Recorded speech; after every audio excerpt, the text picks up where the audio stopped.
we go out and we experience trauma in our 9-hour, 10-hour shift, and then we're expected to come home and be a dad, be a spouse.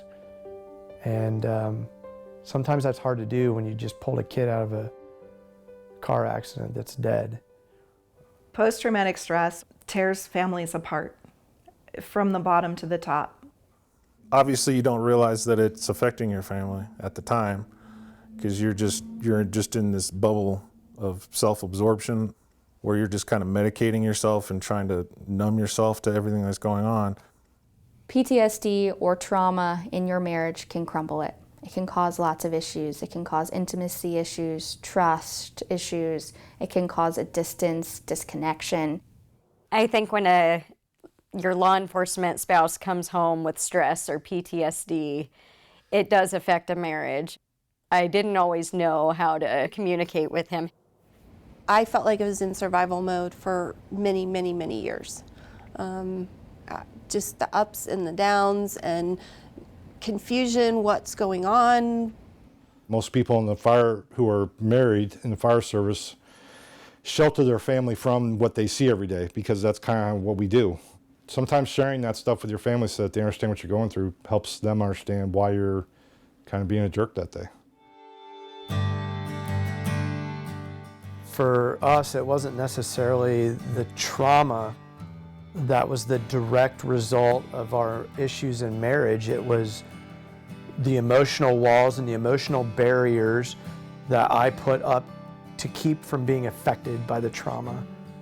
And so what made me a good officer or a good deputy, it made me a terrible husband.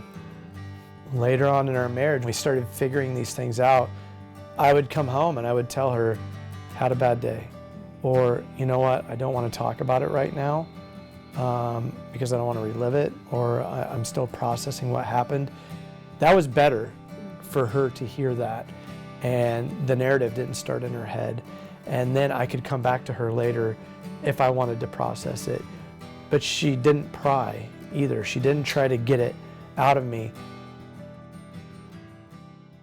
Secondary PTSD is mostly what we're concerned about with our spouses. It's the fear that people have that if I talk about my experiences, that I'm going to traumatize the person that I'm talking to.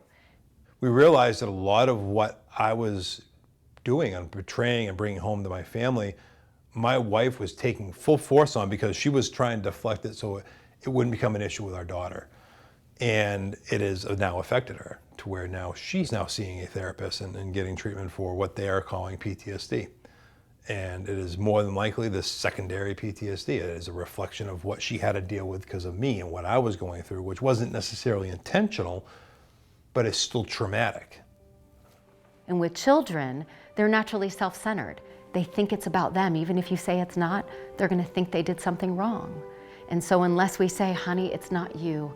I just had a really hard day at work. Thank you so much for asking. Come here and give me a hug and it'll feel better, right? So that honesty can actually be the best thing that we do and the healthiest things that we can do for our families and for ourselves. PTSD is becoming more and more okay to talk about, and that's a good thing because I think people are going to be more willing to get help and people are going to be more willing to offer help.